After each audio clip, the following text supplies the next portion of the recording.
বর্তমানে সরকারি ঘোষণা অনুযায়ী 2026 এবং 27 অর্থ বছরে সকল প্রকার ভাতা যেমন বয়স্ক ভাতা, বিধবা ভাতা বা প্রতিবন্ধী ভাতা বা আদার্স যে ভাতাগুলো আছে এই সকল ভাতার আবেদন কার্যক্রম কিন্তু শুরু হয়েছে। সো কারা কারা ভাতা কাটার জন্য আবেদন করতে পারবেন এবং আবেদন করতে আপনার কি কি প্রয়োজন হবে এবং কিভাবে আপনারা আবেদন করবেন এবং কি কি নির্দেশনা আপনাকে ফলো করতে হবে আবেদন করতে হলে, সেই সকল বিষয়গুলো আজকের এই ভিডিও আমি আপনাদের মাঝে আলোচনা করব। সো ভিডিওটি আপনারা অবশ্যই কন্টিনিউ করুন। তো চলুন বেশি কথা না বাড়িয়ে মূল ভিডিওটি শুরু করা যাক। সো ভাতা কাটার যে বিষয়গুলো সেগুলো আমি আগে থেকে নোট করে রেখেছিলাম, আমি আপনাদেরকে সেগুলো পড়ে এবং বুঝিয়ে দিচ্ছি যে কিভাবে কি করতে হবে আবেদন করতে হলে। তো শুরুতে আসি যে কারা কারা এই ভাতা কাটার জন্য আবেদন করতে পারবেন। বয়স্ক ভাতা, বিধবা ও স্বামী নিগৃহীতা নারী। স্বামী নিগৃহীতা নারী বলতে কাদেরকে বোঝায়? যে সকল নারীকে রেখে স্বামী চলে গেছে এমন নারীরাও কিন্তু এই ভাতা কাটার জন্য আবেদন করতে পারবেন। তাছাড়াও প্রতিবন্ধী ভাতা, প্রতিবন্ধী শিক্ষার্থীর, শিক্ষা উপবৃত্তি ও অনগ্রসর জনগোষ্ঠী, তৃতীয় লিঙ্গ, বেদে, অনগ্রসর ও শ্রমিক ভাতা ও শিক্ষা উপবৃত্তির জন্য আগামী 1 আগস্ট থেকে 31 আগস্ট পর্যন্ত অনলাইনে আবেদন গ্রহণ করবে সমাজসেবা অধিদপ্তর। আপনাকে আবেদন করতে হলে সমাজসেবা অধিদপ্তর থেকে আবেদন করতে হবে। এবার আসি আবেদন করতে আপনার কি কি প্রয়োজন হবে।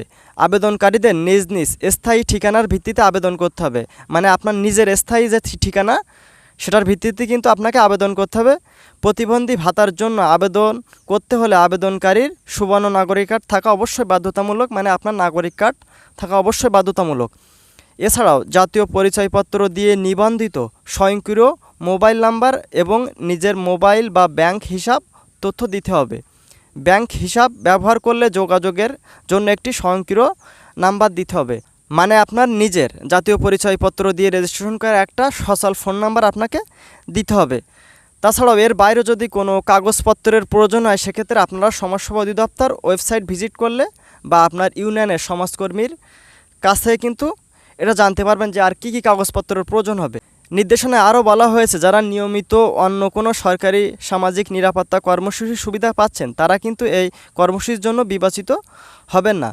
মানে বর্তমানে সরকারের অন্য খাত থেকে আপনারা যারা টাকা পাচ্ছেন তারা কিন্তু নতুন করে এই কর্মসূচি থেকে আপনারা কোনো টাকা বা এই আবেদন করলে কিন্তু আপনার আবেদনটা কার্যকর হবে না।